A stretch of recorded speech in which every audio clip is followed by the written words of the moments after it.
Hello. Today we visit Isola Bella, on Lake Maggiore in Italy. We then leave the Rhone Valley and surroundings, which has been designated as the area for the West of Eden video series.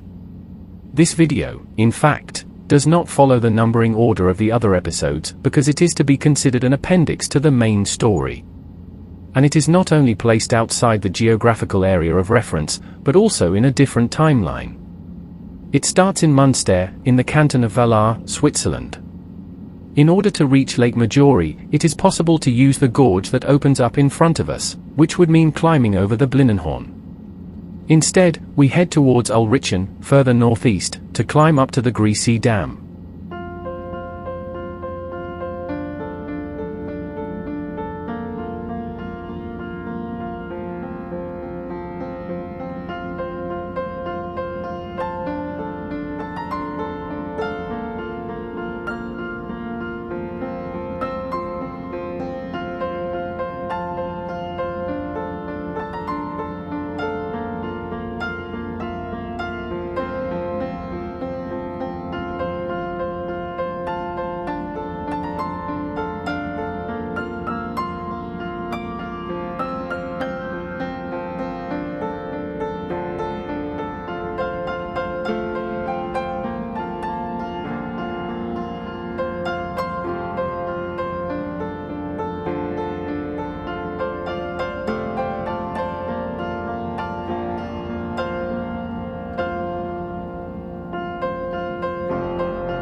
After crossing the Grise Pass, we are already in Italy. Normally, the route would have taken us to Lake Marasco and then down into Val Formosa to follow the State Road 659 in a southerly direction, which in turn would have taken us onto the E62 road, into Val d'Ossola and then to our destination. Instead, we leave Lake Marasco to the left and continue to Lake Sabione, which is also closed by a dam.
After climbing over the Ophunhorn, you only have to turn left and visually follow Lake Srua and Lake Van Nino, with still a dam to bridle its waters, to find the road again to rejoin State Road 659 more or less at the height of the town of Formosa.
As already mentioned, all that remains at this point is to follow the road, or if you prefer the valley, in a southerly direction as far as Domodossola. From there, always following the normal landmarks, to Lake Maggiore.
What is now known as Isola Bella was once simply called Isola Inferior or Isola di Sotto, and was little more than a rock hosting a fishing village that had built a couple of small churches there. Later, when this territory of Lake Maggiore passed into the hands of the Borromeo family by the Visconti family, 15th century, the idea of creating something spectacular and memorable on this island began to circulate. The idea began to be put into practice from 1632, when construction of the Borromeo Palace began and the island began to be called Isola Bella. Carlo III Borromeo was the instigator of the construction, with the intention of titling the palace to his wife Isabella d'Adda. In the 17th century, the plans were soon interrupted due to the plague epidemic that broke out in northern Italy and put these territories at risk, but they resumed as soon as these lands passed to Charles III's sons. Above all, Vittoriano VI took the completion of the project to heart. With the help of his brother, he gave a decisive boost to the construction of the Borromeo Palace and all the sumptuous gardens that Vismera also worked on. The villa soon became known in European elite circles, and celebrations of festivities and ceremonies began, gathering participants from all over the old continent. In 1671, the gardens of Isola Bella were also inaugurated and a quick renovation was carried out, which gave the island the shape of a ship, where the Borromeo Palace was the prow and the gardens were the stern. From then on, Isola Bella remained famous in the most illustrious circles, frequently hosting prestigious guests, as evidenced by the room in the palace dedicated to Napoleon in the Empire style. The caves that make up the underground floors of the palace were also a source of inspiration for Stendhal, the famous French writer. Complementing the palace and the beautiful Teatro Massimo, so called because theatre performances were once staged there, are the botanical gardens, which are home to numerous species of plants, some of them quite ancient, and which cover the entire area between the palace and the theatre. Today, there is also a large greenhouse in this area, where plants are cultivated for later transplanting in the gardens or around the island. The small square on Isola Bella opens onto a flight of steps that serves as a small harbour, and from which there is a good view of the woods on the mainland climbing up the ridges of the hills. Turning 180 degrees, however, one finds oneself in front of the Borromeo Palace and, on the left, the entrance with the ticket office. The palace, dating back to the 17th century, is very well preserved and can be visited in its entirety. The 80-meter facade dominates the coastline of part of the island and conceals the T-shaped plan of the entire palace, the ground floor of which was decorated with grottos. The Borromeo Palace consists of 2 floors, with a large domed roof that makes the ballroom incredibly impressive. Among the most striking rooms on the first floor is the hall richly decorated with statues. One of the most baroque rooms is the picture room, where numerous paintings, 130, belonging to General Berthier's rich collection hang. Also noteworthy are the throne room and the tapestry room, where a large number of tapestries decorate the walls just before the entrances to the gardens. The most spectacular room, however, is the ballroom, with its very high ceilings covered by a dome and the soft blue colors reflecting the color of Lake Maggiore visible through the windows. Descending to the ground floor, however, leads to the grottos. These rooms are completely covered with black and white stones, tufa chips and shells, often very large, and have been fitted out with statues, busts and display cases containing the most diverse objects, such as corals, ceramics or plastic models. Vittoriano Borromeo's intention when he had the rooms built in this manner was to have a cool and comfortable environment in which to entertain. From here, by means of a spiral staircase, it is possible to go up to the first floor of the Borromeo Palace and through the tapestry room out into the botanical gardens. Leaving the Borromeo Palace through the tapestry hall, we find ourselves in front of a small square, called the Atrium of Diana because of the statue that dominates the area, from which several flights of steps depart. The two front ones, which join again, lead to the mezzanine floor directly accessing the botanical gardens. Nearby is the botanical greenhouse. Dozens and dozens of plants are grown here in a controlled climate. Some of these will be added to the many already present in the garden outside, others, due to their fragility, will always remain in here. Leaving the greenhouse as well, we find ourselves surrounded by flowers and centuries-old trees, whose branches stretch skywards in a tangle of wood and leaves that creates a few areas of protection from the sun. From the stern of Isola Bella there is an excellent view of the entire lake and the nearby coastline. There are also rarer plant species, as well as citrus trees with lots of fruit. It is an Italian-style garden with some references to the Baroque style, and its beauty lies in the various levels and parterres that intersect with the careful geometries of the various flower beds. The stairways that allow one to move between the various levels are decorated with balustrades and white statues that shine in the sun.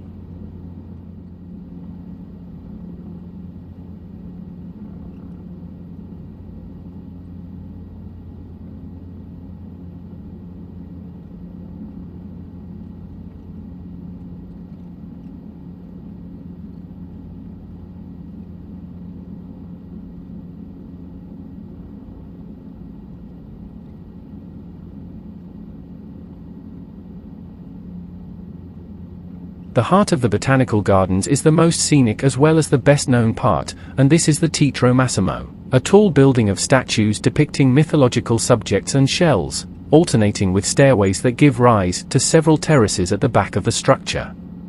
It is a three-story building, surmounted by a huge unicorn, the heraldic symbol of the Borromeo family, pointing towards the sky.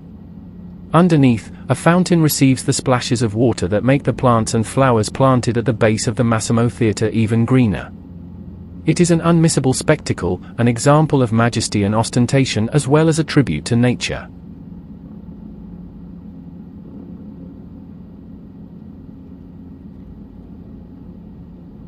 The Borromeo family emblem emphasizes the religiousness and piety of an important Italian family that had much influence in the city of Milan and the Lake Maggiore area.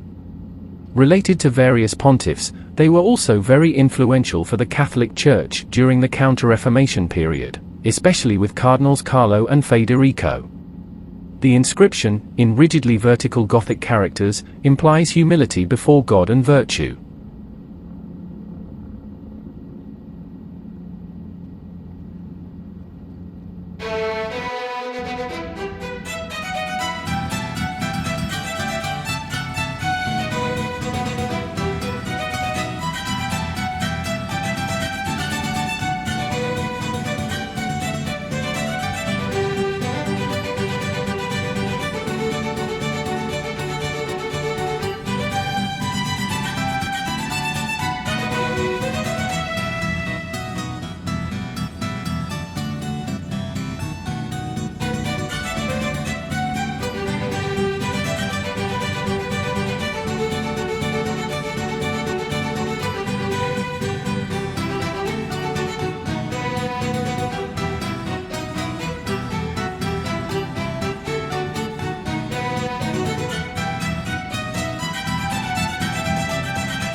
If you appreciate my video, please like and, even better, subscribe to the channel, so you will be informed about upcoming trips. Thank you for watching this video.